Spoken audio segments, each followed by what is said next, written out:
Well, good morning. Welcome to Grace once again. Today, in our journey through the Bible, we begin our look at the book of 2 Samuel. Now, we're just entering 2 Samuel. We've come through the time of David's education and the meaning of God's name. We know that's what it's been all about. And David's graduation. Now, beginning in 2 Samuel, we're going to get a close-up look at King David's reign and what is, in a real sense, Israel's foretaste at that point in time of the kingdom that God promised that he would make of Abram.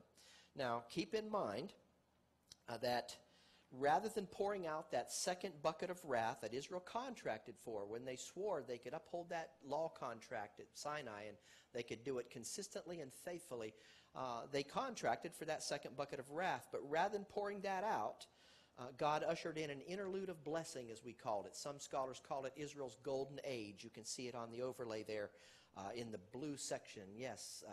So it's an interlude of blessing to give Israel a picture of what they could have if they would cease placing confidence in their flesh, cease placing confidence in any source outside of Most High God, and then place their confidence in His name, the capacity and the power resident in His name to become for them what they needed Him to be, and to do so graciously. But Israel had not learned that lesson. They were going after the false gods of the people that were in the land, the people around them, people they were told to destroy when they entered that land under Joshua. Now, Israel's golden age had begun to dawn, and David was ready to sit on the throne as Israel's king. Saul, after spending many years, we went through all the episodes, trying to slay David due to the jealousy and the hatred that he was harboring in his heart for his son-in-law, due to the fact that God had rent the kingdom from Saul's hands, and Saul became aware that it was David that was going to take his place. Saul is now dead at this point in the Bible. After spending many years trying to slay David, due to that jealousy, as we said, Saul died, and it was because of that battle with the Philistines that he had entered. Saul's 3 sons were killed in that battle.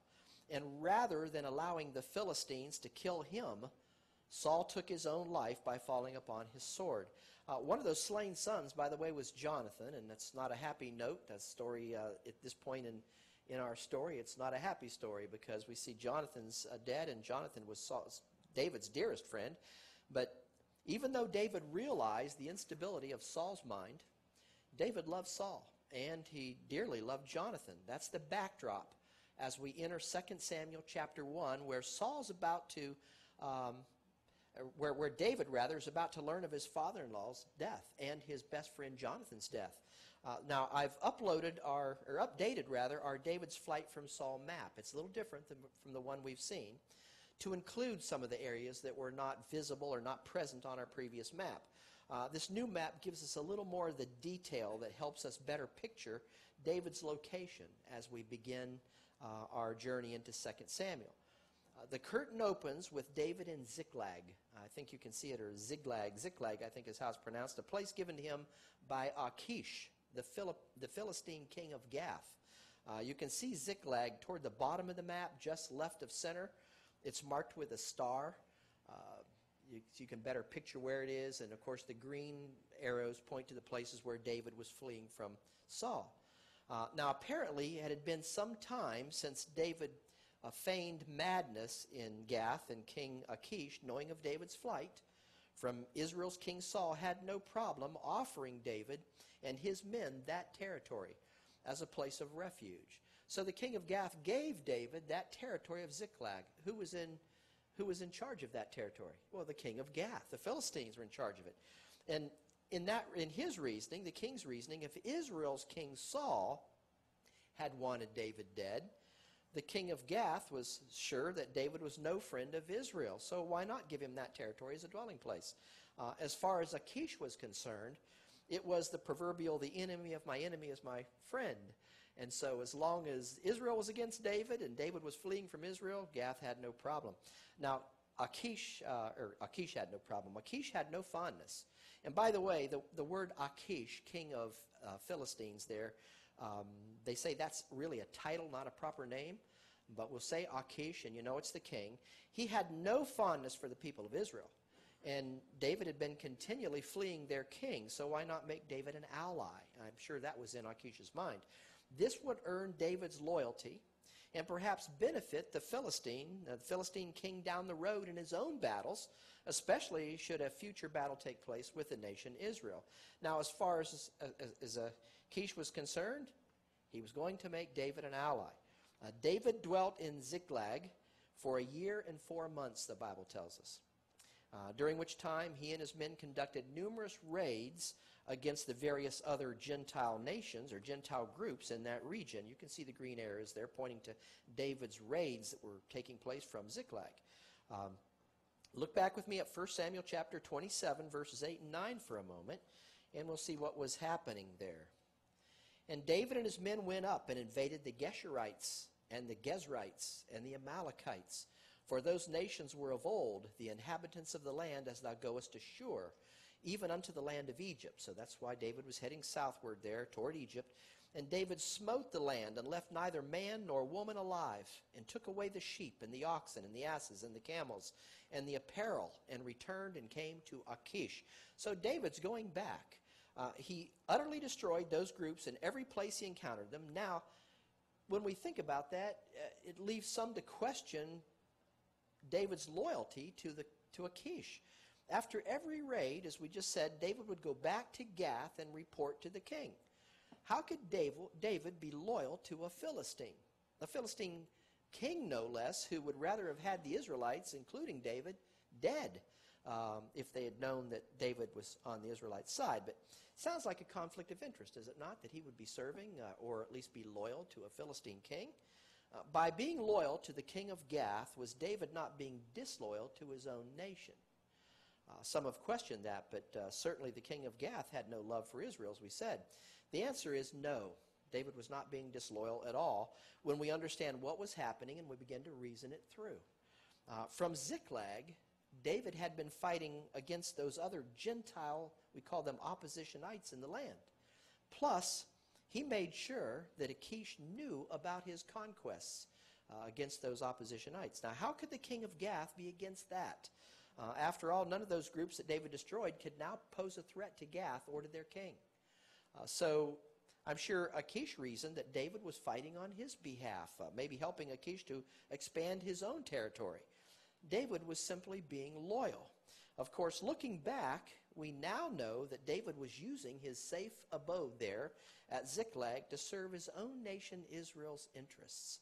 What David had been careful not to disclose to the king of the Philistines, Achish, was his avoidance of any conflict with his own people, the Israelites. So by destroying the oppositionites around that territory and southward toward Shur, or toward Shur, toward Egypt, David was actually being loyal to his own people.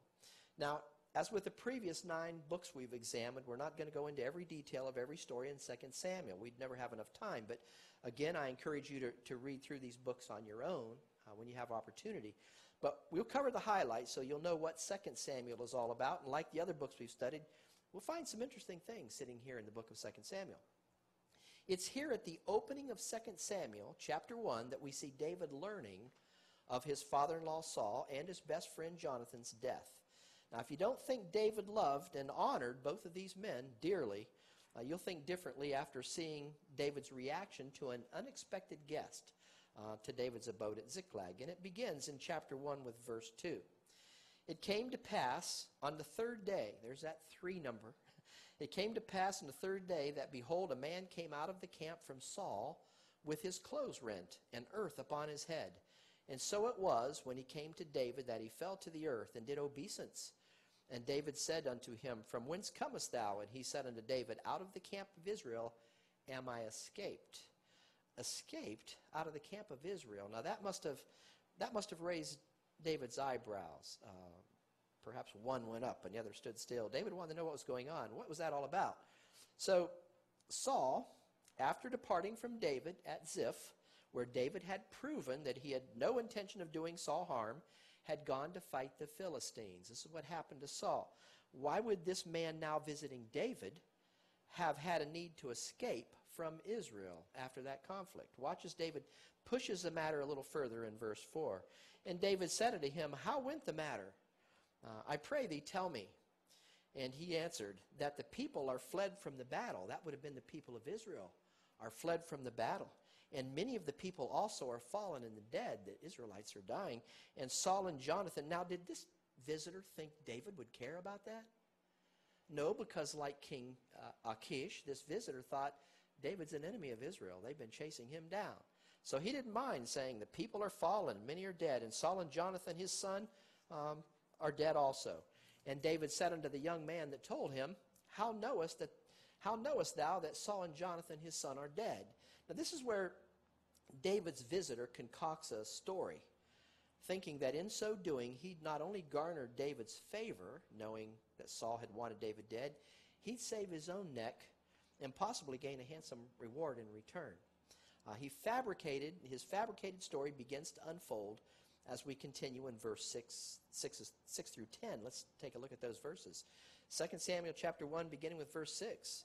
And the young man, the Amalekite, said, As I happened by chance upon Mount Gilboa, behold, Saul leaned upon his spear, and lo, the chariots and horsemen followed hard after him. And when I looked behind him, he saw me and called unto me, and I answered, Here am I. And he said unto me, verse 8, Who art thou? Saul said to this fellow, and I answered him, I am an Amalekite. He said unto me again, Stand, I pray thee, upon me, and slay me. For anguish is come upon me, because my life is yet whole in me. So what did this Amalekite do? According to his story, watch how he tells it in verse 10. So I stood upon him and slew him, because I was sure that he could not live after that he was fallen. And I took the crown that was upon his head and the bracelet that was on his arm, and have brought him hither unto my Lord.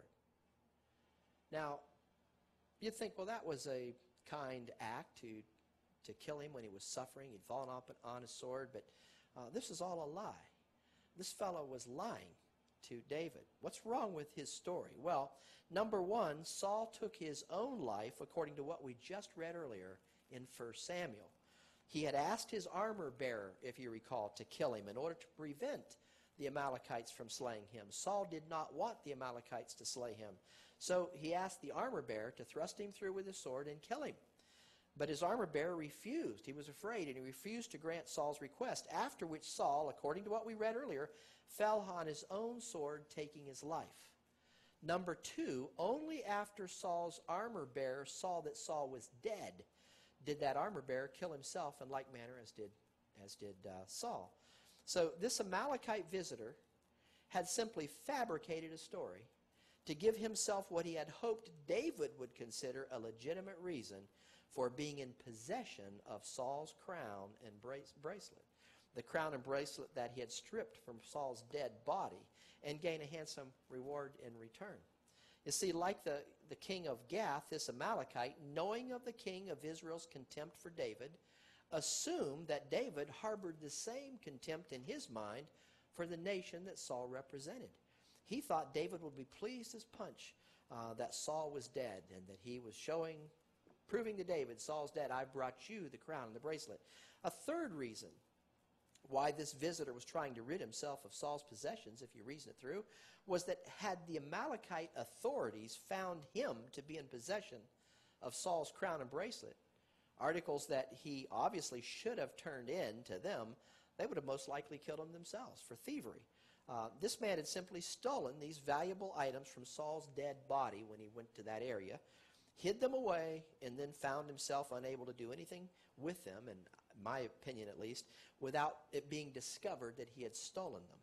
So his ploy was to rid himself of Saul's possession, gain a handsome reward from David, who he thought would have been opposed to Saul in the first place, in the process. So as the story continues, we see that it didn't take David long to figure out this visitor's ploy. He knew that something was wrong. So the words that the Amalekite uttered hadn't earned him a reward at all from David, actually King David in God's mind.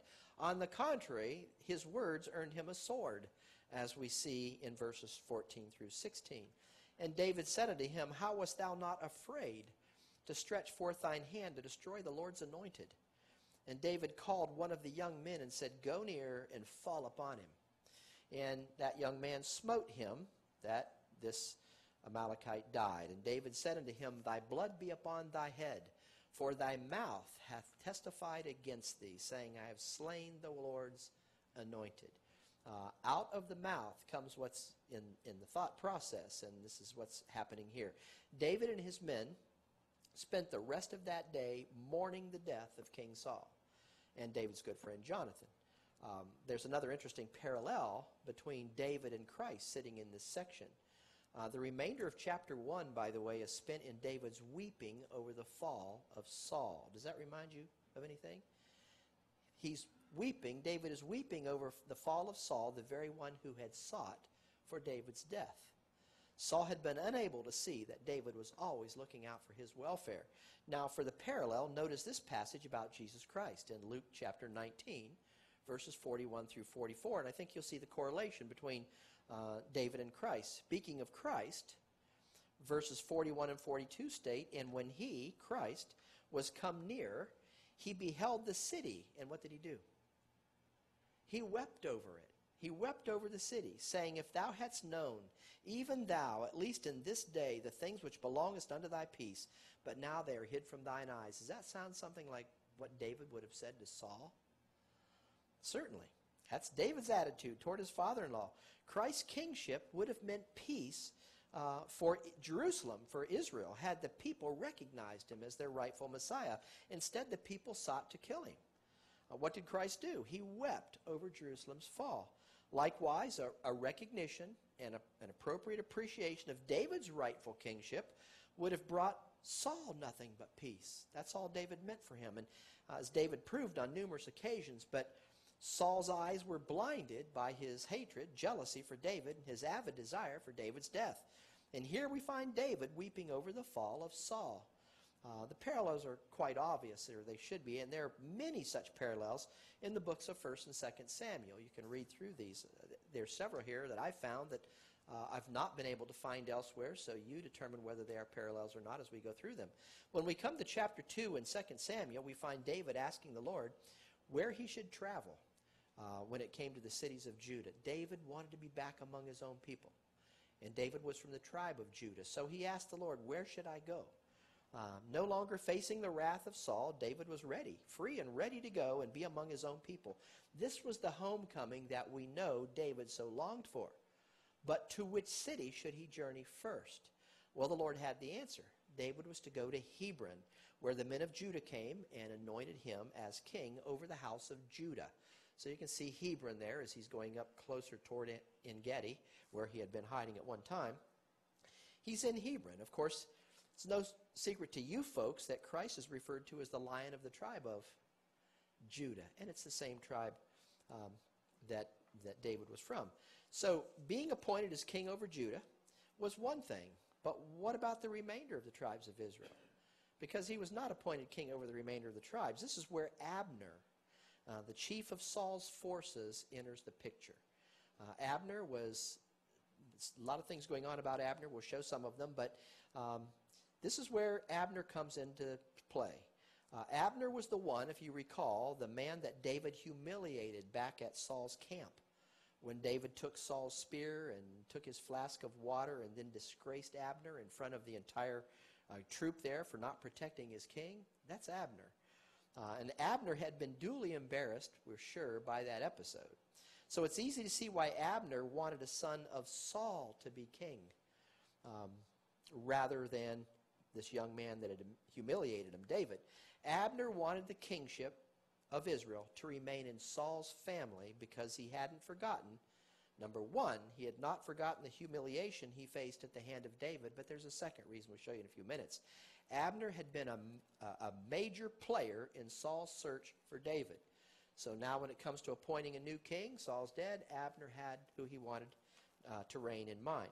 What did he do? He made Ishbosheth a surviving son of Saul. 3 of his sons were killed in the battle with the Philistines, but he's got another son here, Ishbosheth. He's a survivor. And so Abner wanted Ishbosheth to be king over all of Israel. Ishbosheth was 40 years old, we're told, when he began to reign over all of Israel.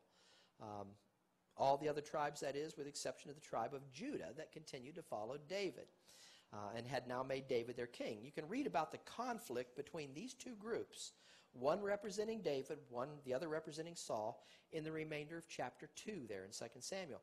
Of course, there's no mistaking the side that Abner would take. Abner's stand is pointed out very clearly in chapter 3, verse 6, where we read, "And it came to pass, while there was war between the house of Saul and the house of David, that Abner made himself strong for," what group? The house of Saul. Abner was on Saul's team. We'll get a better picture of why in just a few minutes. Abner did not change his stance until he had a falling out with Ishbosheth, Saul's son, after which he tried to get David to make a league with him. Abner wasn't interested in promoting David. Abner was only interested in promoting himself. And he knew that aligning himself with David would be the only way he could accomplish that. Listen to Abner in chapter 3, verses 17 and 18. "And Abner had communication with the elders of Israel." So now he's speaking to the leadership there, saying, "Ye sought for David in times past to be king over you. Now then do it. For the Lord hath spoken of David, saying, By the hand of my servant David I will save my people Israel out of the hand of the Philistines and out of the hand of all their enemies." Then why didn't he make him king to begin with? Now he's telling the people, well, this is what the Lord said, go ahead and do it. Whether or not Abner had come to his senses, we're not told. We do find that after Abner died at the hand of a couple of David's men who had their own personal grudge against Abner for killing their brother, David mourned Abner's death. The question is, why do you suppose David would mourn Abner's death? And to the degree that he was grieving over Abner's death. Had David and Abner really become such great friends? Was Abner able to convince David that he truly had David's best interest in mind and not his own? Well, I'm not sure about that, because David's men had warned him of Abner's deceitful intention. They said, Abner wants to come in and he wants to make a league with you because it's the only way Abner can find out where you're going in when you're coming out. And that way Abner can have his men kill you. So they told David that Abner was befriending him for the sole purpose of knowing David's whereabouts so that they could kill him. Now, I don't believe for a moment that David was grieving over Abner's death because they had become the closest of friends. I believe it was something else altogether. So what was it? This is where we have to dig a little deeper. What could it have been that would have caused David to mourn Abner's death so deeply that David wept as he followed Abner's funeral bier and then refused to eat for the remainder of that day? Let me show you the reason as I see it. Do you remember the promise that Saul asked David to make after David spared his father-in-law's life there at En-Gedi, where David had stolen his spear and a flask of water, and then when he discovered it was David and David hadn't killed him, he said, make me a promise, swear to me, David, and David did. I want to take you back to that promise for a moment, because I believe that promise is the key as to why David was grieving Abner's death. Here's the oath that Saul asked David to make in 1 Samuel chapter 24, verse 21. Swear now, therefore, unto me by the Lord, David, this is Saul speaking, that thou wilt not cut off my seed after me, and that thou wilt not destroy my name out of my father's house. Now notice David's response to Saul's request in the very next verse, 22. And David sware unto Saul, and Saul went home, but David and his men gat them up unto the fold. David loved his father-in-law, and he loved his brother-in-law, which would have been Jonathan. So David had a deep, an abiding love for these people, and he honored them both. And now Saul, seeing that David meant him no harm, at En-Gedi at least, is saying, swear to me that you'll not cut off my name, not destroy my name out of my father's house.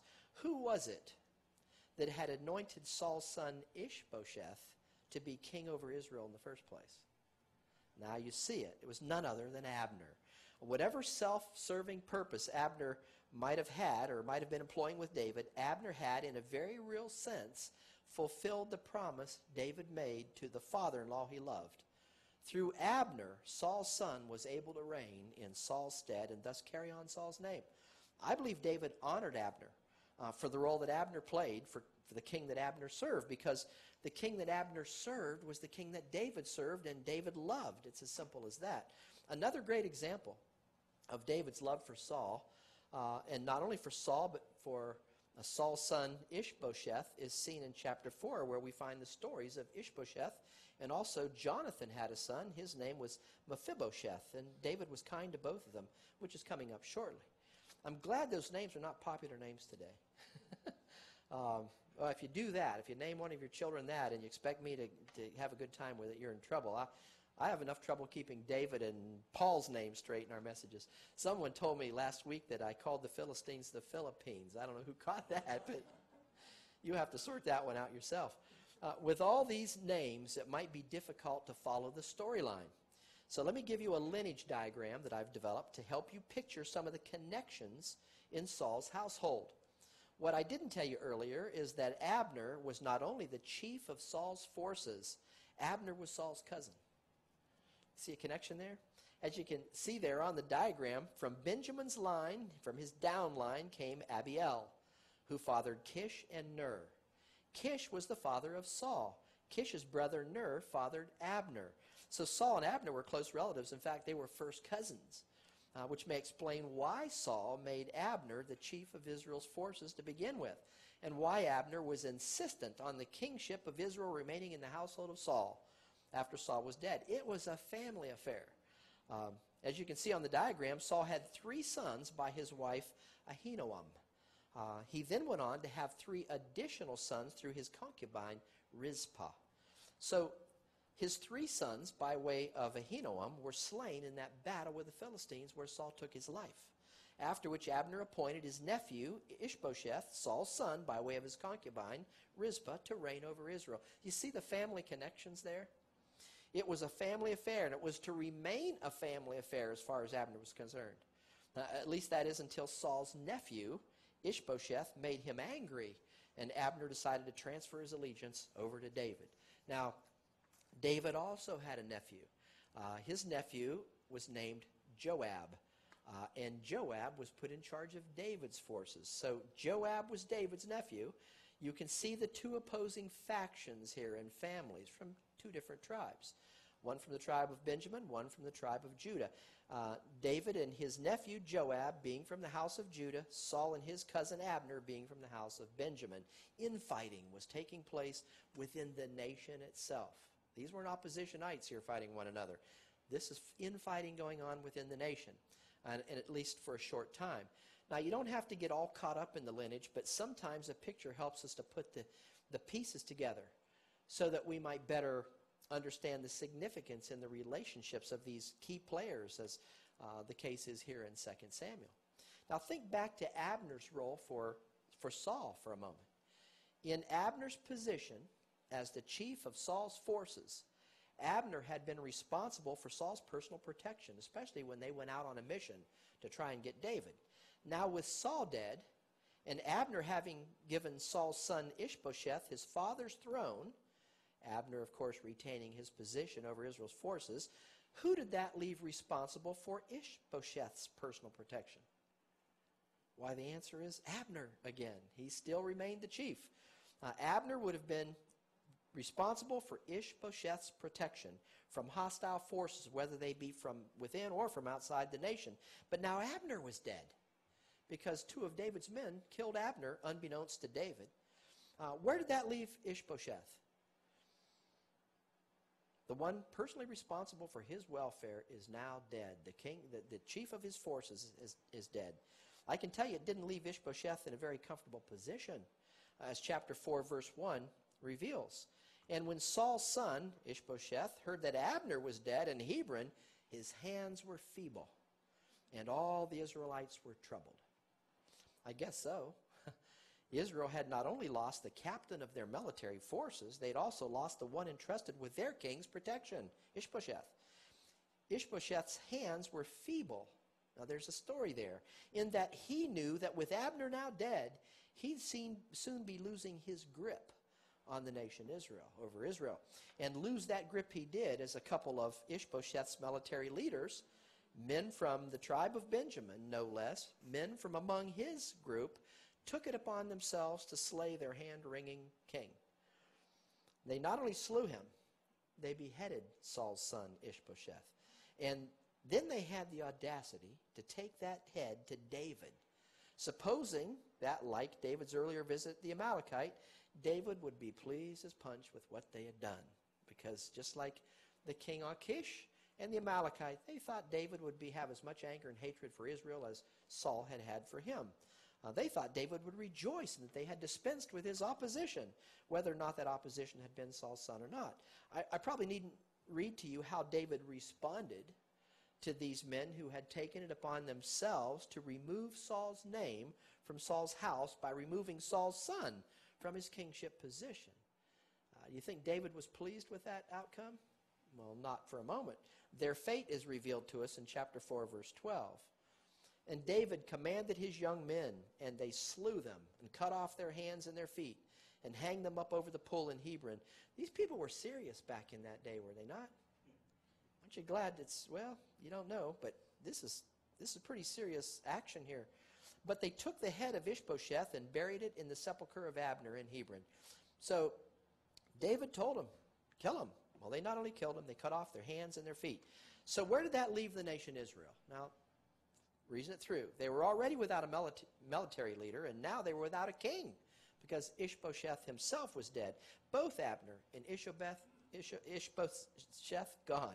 The nation was in desperate need of someone to come along and be their deliverer, their military deliverer, and their king. As we just read in 2 Samuel chapter 4, verse 1, all the Israelites were, do you remember the word? All the Israelites were troubled. Now that should, when you're looking for parallels, that should strike a chord. All the Israelites were troubled. Well, David came along to be the king they so desperately needed, and to deliver them in their time of trouble. You see a parallel with David and Christ sitting there? I certainly do. Just as David came to be Israel's defender and her rightful king, when Israel was greatly troubled in time past, Jesus Christ will be returning to be at the conclusion of the time of Jacob's trouble, to be his nation's defender and to be their rightful king, and that'll take place in time future. When Christ comes back to the earth to be Israel's king, the Bible tells us they will recognize him as one of their own. They're going to see him, and they're going to know that he was the one that was from them. Here it is in Zechariah's prophecy concerning Israel in chapter 13, verse 6. And one shall say unto him, what are these wounds in thine hands? Then he, the returning Christ, shall answer, those with which I was wounded in the house of my friends. Did the people of Israel recognize David as being one of their own when he returned to Jerusalem to deliver them? Notice it with me in 2 Samuel chapter 5, verses 1 and 2. Then came all the tribes of Israel to David unto Hebron, and spake, saying, behold, we are thy bone and thy flesh. Did they recognize David as being one of their own? Certainly they did. Also in time past, when Saul was king over us, thou wast he that leddest us out and brought us in Israel. And the Lord said to thee, thou shalt feed my people Israel, and thou shalt be captain over Israel.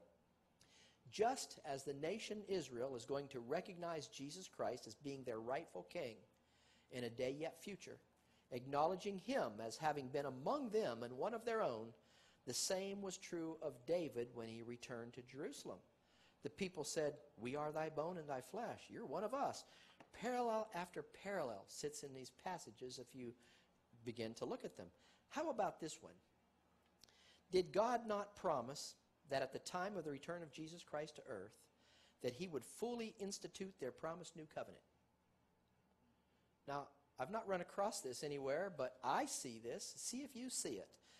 Look at Jeremiah chapter 31, verse 31. Behold, the days come, saith the Lord, that I will make a new covenant with the house of Israel and with the house of Judah. So there's going to come a time when the Lord is present, that he's going to make a covenant. He's going to fully initiate that covenant that he'd promised back in Jeremiah. What about David making a covenant with Israel when he returned to Jerusalem and was made king over the entire nation? Is there a parallel there? Well, let's take a quick look. Notice verse 3 in 2 Samuel chapter 5. So all the elders came to the king to Hebron.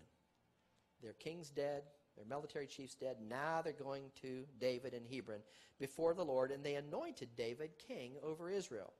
The word translated league, David made a league with them, is a verse, in that verse rather, is the Hebrew berith, which according to the Hebrew dictionary literally means covenant. Now, to add to that, this is the very same word, berith, in 2 Samuel chapter 5, verse 3, that appears in Jeremiah chapter 31, verse 31, with a new covenant that will be fully initiated at Christ's return. It's nearly impossible to fail to see the parallel pictures that God presented through David's reign and the reign of the Son of God when Jesus Christ returns to repossess the earthly realm. Christ will fully initiate that new covenant. And here David is going to Jerusalem, and now the people are coming to Hebron. He's going to Jerusalem next, and he's making a covenant. So the parallels just abound. Now, verses 6 through 9 in chapter 5 have perplexed some people. So I want to spend a little time here and explain what was happening. We need to, because some have come up with some crazy notions from this next section. That's why I'm bringing it up. Let's read these 4 verses in front of us here, and I think you'll see what I'm talking about. They're verses 6 and 7 in chapter 5. And the king, that would be King David, and his men went to Jerusalem unto the Jebusites, the inhabitants of the land. So the Jebusites controlled that territory in that day, which spake unto David, saying, Except thou take away the blind and the lame, thou shalt not come in hither. Thinking David cannot come in hither. Nevertheless, David took the stronghold of Zion, the same as the city of David, named after David. Now, verses 8 and 9 are the verses that have caused the confusion in some folks' minds. Follow it. And David said on that day, Whosoever getteth up to the gutter, that's the rain spout or the rain area where the rain runoff would have gone, and smiteth the Jebusites and the lame and the blind that are hated of David's soul, he shall be chief and captain. Wherefore they said, The blind and the lame shall not come into this place. So who are they calling lame and blind here? Think about it. So David dwelt in the fort, that Jebusite fortress, and called it the city of David. And David built round about from Millo and inward. Now some Bible critics have actually tried to make the case that David hated people with disabilities because of that passage. Isn't that ridiculous? You've just read David's words, though. Whosoever getteth up to the gutter and smiteth the Jebusites, listen, and the lame and the blind that are hated of David's soul. A little perplexing on the surface, perhaps. Did David really hate the lame and the blind? The answer is, of course, not.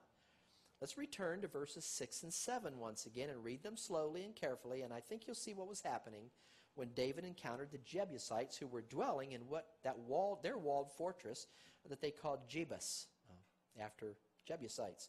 2 Samuel chapter 5, 6 and 7 all over again. And the king, King David, and his men went to the Jerusalem unto the Jebusites, the inhabitants of the land, which spake unto David. Now the Jebusites are speaking to David, saying, Except thou take away the blind and the lame, thou shalt not come in hither, thinking David could not come in hither. Stop there for just a moment. What the Jebusites were doing is taunting David and David's forces. In other words, you'll not gain entrance to our fortress with the men you have, David, while your fighters are no more capable of defeating us than the lame and the blind. They were, in effect, calling David's forces lame and blind. The idea being even the lame and blind who are among us are capable of defending our stronghold against your pitiful group of fighters. They're taunting David, and they're taunting his men, and they're using name-calling in that taunting. Now we can better understand David's response in verses 8 and 9 as he replied to those Jebusite taunts. Here it is. And David said on that day, Whosoever getteth up the gutter, that was the water shaft, which would have been the only way to go up over the walls in a quick way and smite the Jebusites. And the lame and the blind that are hated of David's soul, the hypothetical lame and blind, the Jebusites said, were capable of defending them against David's men. He shall be chief and captain. So they were calling David's men lame and blind fighters and saying, even our lame and blind could defeat you. And David says, okay, show them who's lame and blind. Go up there and kill the lame and the blind that they say could defeat our lame and blind. Go up there and kill those men. It's simple taunting here that's taking place. Did David and his men prove the Jebusites to be wrong? Well, of course they did. Indeed they did. Notice verse 9. So David dwelt in the fort. He dwelt in the fortress and called it the city of David. Another name for Jerusalem today. But David built round about from Millo, meaning the citadel, or that walled fortress, and inward. Do we have that on there? Well, we probably do. We may have skipped that slide. All right. It's fairly plain to see what the Jebusites were saying. Just look at this slide in front of us here. They were saying, okay, you weaklings who are fighting on the side of the Lord, show the Jebusites who you think you really are. To us, you're like the lame and the blind. Our lame and blind could defeat you, David. David's response is equally easy to understand. And I put Paul in my notes, so you see what I'm doing all over again. David's response was equally understandable. And so he's going to show them the capacity resident in the name of the Most High God. In actuality, this wasn't really about anyone with any type of disability on either side of this conflict. This was nothing more than the prideful Jebusites and the taunting language they were using in an attempt to show the physical weakness of God's people, and how the weakest among the Jebusites were stronger than the much weaker Israelites. What the Jebusites failed to consider was the strength that was resident in the name of the Most High God. Does what happened at Jerusalem that day not remind you of something that the Apostle Paul said when writing to the Corinthians in 1 Corinthians chapter 1, verse 27? Let's take a quick look. But God hath chosen the foolish things of the world, and I'm wondering what I did with that slide now. There it is. But God hath chosen the foolish things of the world to confound the wise, and here it is, God hath chosen the weak things of the world to confound the things which are mighty. God never used the most or the mightiest to accomplish his purpose. He always used the least and the weakest to prove that it was never about the capacity resident in human flesh. It's always been about the capacity and the power resident in him. This is what his name is all about and what our studies have been all about. This is the lesson that David came to learn and the education that God was giving his nation through the reign of David during Israel's interlude of blessing. By the way, and this is the slide you were looking at, a wall of that citadel or fortress that the Jebusites built has been excavated, as can be seen on this little illustration I've called David and the Jebusites. The stone structure that has been found, appearing on the left side of the illustration there, stands 3 stories tall. You can see what David and his men were up against when it came to conquering those who were in that possession of that fortress. Today, the city of David is located just outside the present walls of the old city and to the south side, as can be seen there on the right of the illustration. The inset area there in the red dotted lines is where that fortress was excavated. The city of David was called Jebus, as we told you earlier, taken from the word Jebusites. Apparently, the water shaft for that fortress was the only way the Israelites could scale that tall wall quickly enough to overcome those who had been taunting them. This brings us to chapter 5 in 2 Samuel, verses 10 through 12, where we see David being exalted as Israel's king, the one who had delivered them. And David went on and grew great, and the Lord God of hosts was with him. And Hiram, king of Tyre, sent messengers to David, and cedar trees, and carpenters, and masons, and they built David an house.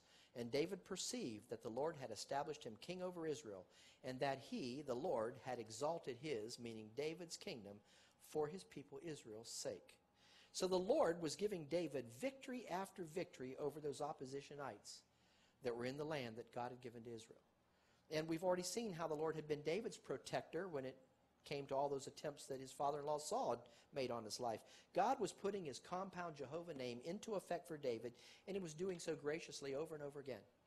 The Most High God had been David's banner, his Jehovah Nissi, from David's youth when he slew the lion and the bear that took his father's lamb from the flock. And he continued to put his Jehovah Nissi component, part of his name, into effect throughout King David's reign. As you can see, David's conquest listed on the illustration that I've given that name. If you combine Saul's 14 attempts on David's life as one, and then you take the other conquests that David had in that area, the grand total's an interesting 14 all over again. So needless to say, under the reign of King David, Israel was in her heyday. Rather than pouring out that second bucket of wrath listed in Leviticus 26, which, by the way, the nation justly deserved, the Lord inserted this interlude of blessing that is often called Israel's golden age. They had the king that God had chosen to be ruler over the nation. The king that would picture Israel's king to come, the Lord Jesus Christ, although they knew nothing about Jesus Christ back in that day. Their king was victorious over their enemies throughout the time of David's reign.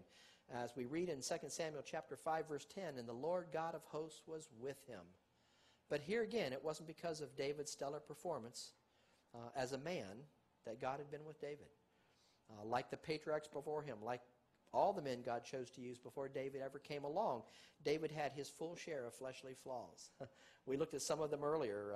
We saw how he lied to the high priest Ahimelech at Nob. And most of you who are aware of David and David's story know about David and what's her name?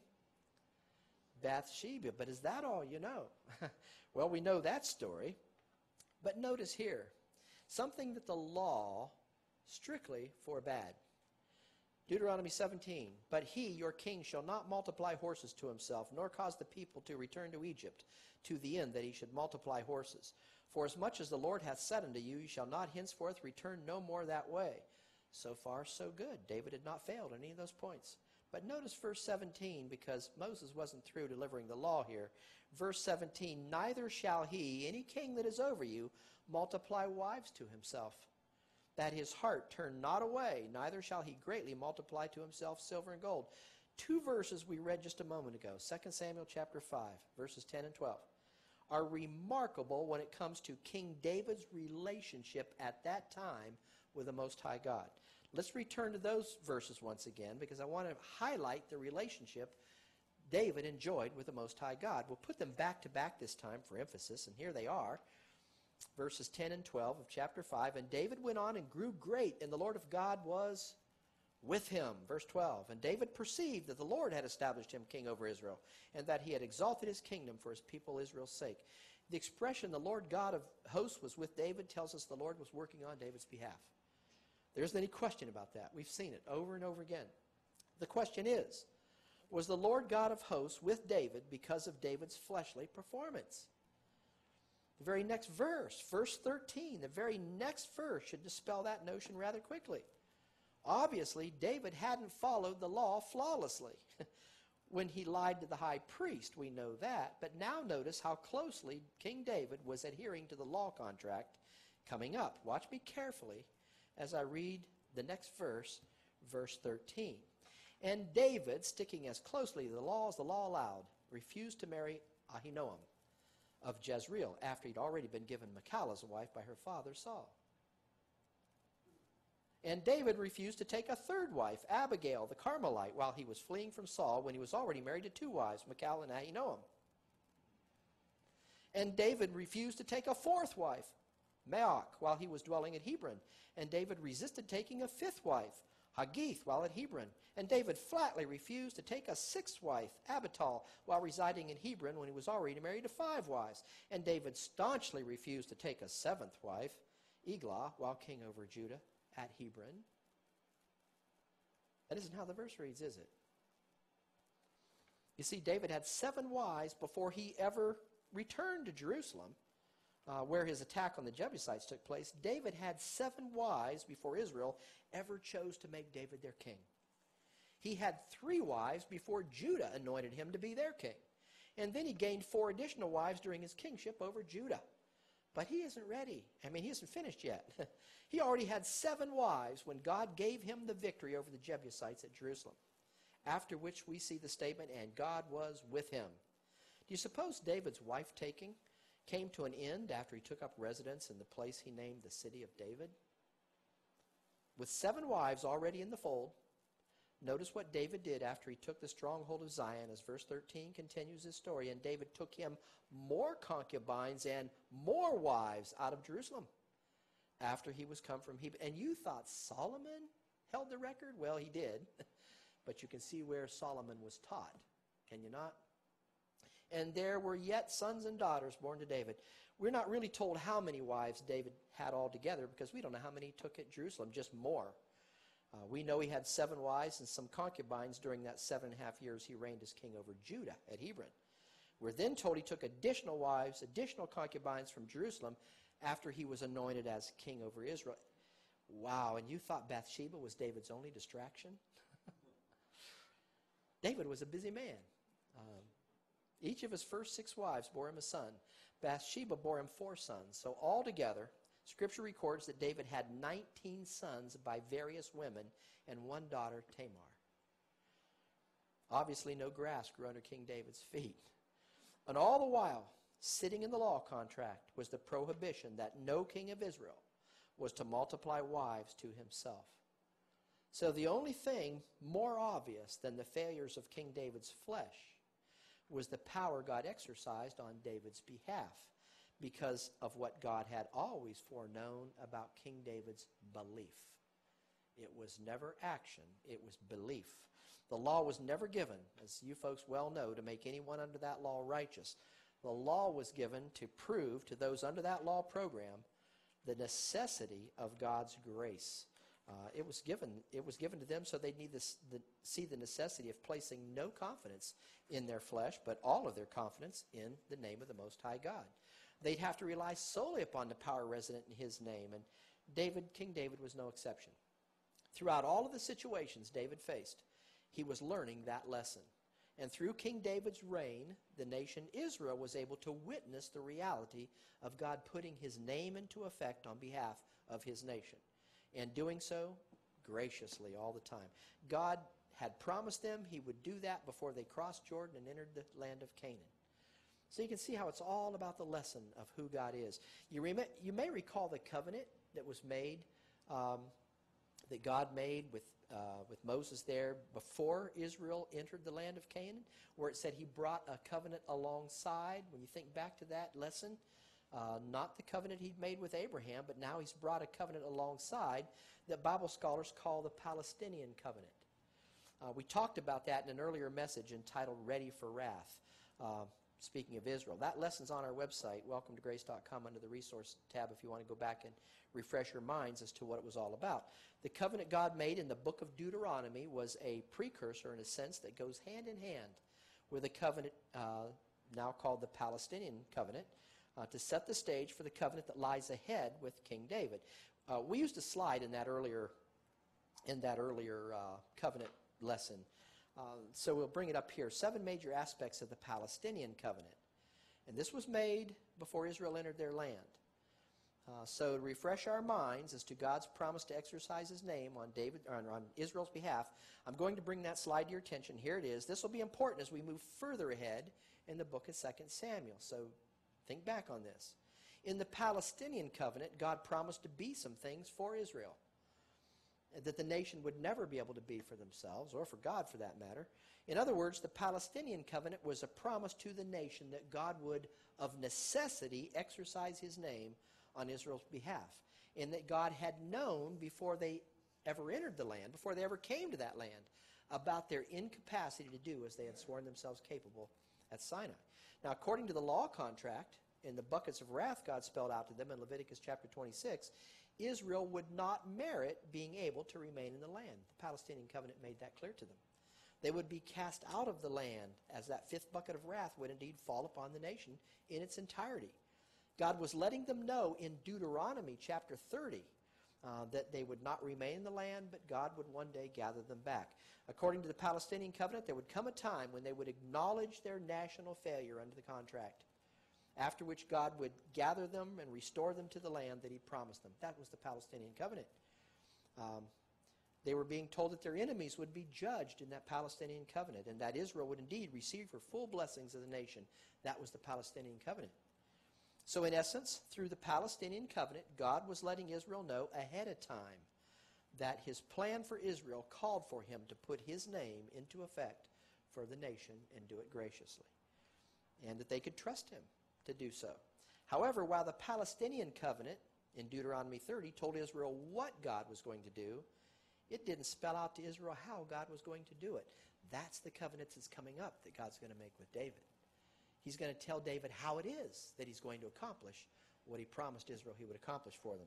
In order for God to use Israel in his plan to repossess the earthly realm, Israel would need for God to be some things on their behalf. For instance, we've already talked about they'd need a redeemer, a deliverer, a conquering hero, an avenger. They would need a king and a blesser. All these things that Israel would need for God to be on their behalf have to do with his compound Jehovah names. How is it that God will become all these things that Israel will need for him to become? How will he accomplish that?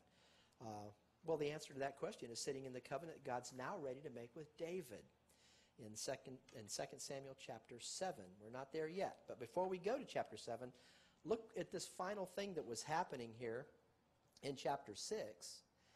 David had reclaimed Jerusalem. Israel's enemies were falling by way of David's armies. The Ark of the Covenant had been returned to the city. We learn all this in 2 Samuel chapter 6. But something else was happening that we need to mention because there's a little problem that comes up with some folks here. Michal, wife number 1, was ridiculing her husband for making, in her opinion, a public spectacle of himself as he was expressing his joy at the return of the Ark of the Covenant. Anyone remember the story? Let's read that brief passage in 2 Samuel chapter 6, verses 14 through 16. There's something that needs to be cleared up here, I think. David, having already displaced the Jebusites, was escorting the Ark of the Covenant as those bearing it were approaching the city that was named after David, the city of David. You can imagine his joy. He was able to return there and be among his own people after all those years of fleeing from his father-in-law Saul. He's now the king over all of Israel. He knows that the Lord is with him, as we read earlier. And he knows that it was the Lord's idea that he be Israel's king. And that the Lord had been the one who had brought that about. We read all those things just a moment ago, talking about an ecstatic 30-year-old here. Now, let's go to the text, beginning with verse 14. Here it is. And David danced before the Lord with all his might, and David was girded with a linen ephod. So David and all the house of Israel brought up the ark of the Lord with shouting and with the sound of the trumpet. So far, so good, isn't it? These people were overjoyed. We can imagine how so. What a euphoric moment in the history of those folks' lives. All that is but one who was not so happy with what was taking place. Verse 16 goes on to say, and as the ark of the Lord came into the city of David, Michal, Saul's daughter, looked through a window, David's wife, and saw King David leaping and dancing before the Lord, and she despised him in her heart. The only thing that Michal loved about David was the power David displayed. As, unbeknownst to Michal, the Lord was working behind the scenes on David's behalf. Remember when all the women of the nation were singing David's praises? David was a handsome man. He was a powerful man. He was a popular man. But that power had been coming from the Lord, not from David. So what had Michal been doing? She'd been riding the wave of David's prestige. Rather than rejoicing along with David at what God was doing on behalf of the nation, she was embarrassed by her husband. Notice her response to David's display in verse 30. Then David returned to bless his household, and Michal, the daughter of Saul, came out to meet David and said, how glorious was the king of Israel today. You can hear the sarcasm in her statement. How glorious was the king of Israel today, who uncovered himself today in the eyes of the handmaids of his servants, as one of the vain fellows shamelessly uncovereth himself. Now, how many have heard this story of David and pictured him dancing gloriously in the street, unashamed, while barefoot up to his neck, making a public spectacle of himself? That's sort of the picture that's been presented. I can tell you that's some of the illustrations that are on the internet of David dancing in the street. They've got him stark naked. If that's how you've pictured the account based upon the word uncovered, tied to the word shamelessly in verse 20, you've gotten the wrong idea from the story. As we've seen with some of the choices David made, he was certainly no picture of performance perfection. We know that when it came to some of his personal decisions. He was no saint in the sense that most people think of that, but nakedly prancing around in his underwear or perhaps sans all of his clothing, that's not what was happening when we look back to verse 14. There we are told that David was girded with a linen ephod, which would have appeared somewhat like the ones you see on the screen if you're watching the video portion of this message. In other words, he wasn't clad in the colorful ephod of the high priest, nor was he clad clothed in the royal garb of the king. David was expressing humility, not vanity. David never danced naked in the street as he was accused by his wife. David was popular among the people because David went out and came in before the people. We read in 1 Samuel chapter 18, verse 13. David identified with the people, having had his roots as a simple shepherd boy. As you recall, David didn't sit in the palace during the burial of Abner. He joined the people in the funeral procession. David wept when the people wept. In fact, he refused to eat the remainder of the day. David ruled by example rather than by decree. Verse 36 in 2 Samuel chapter 33 speaks to his popularity with the people of Israel. And all the people took notice of it, and it pleased them, as whatsoever the king did pleased all the people. David was a people person. Michal, on the other hand, had come from a position of privilege. She had been the daughter of a king, and was now the wife of an extremely powerful and popular king. She identified more with the power and prestige of the royal office than she did with the people over which her husband had been governing. To see her husband, the king over the nation, dancing among the people, not dressed in his royal robe, but wearing the simplest garment of a servant priest, that embarrassed her. Why, David was behaving in an unkingly fashion. He wasn't acting in a dignified manner at all. What effect would that have on her royal stature in the eyes of the populace? Do you see the conflict going on in her mind, folks? She was embarrassed on the one hand, she was jealous on the other. Her father had been jealous of David, had he not, earlier on? Now she's displaying the same thing. So Michal, in a sarcastic reprimand, was attempting to shame her husband rather than join him in rejoicing before the Lord. How sad for Michal, because we're told that the daughter of Saul had no child unto the day of her death. Interesting. Well, at this point, we're ready to enter chapter 7. We're sitting right on the threshold of a grand covenant that God was about to make with David. What is that covenant? How is he going to put his name into effect for Israel? We'll have to stay tuned to our next message for that. We'll allow Scripture to spell it out for us in our next lesson. Don't think there are not some additional interesting things to come along in David's reign. Next lesson, we'll discover what some of those things are.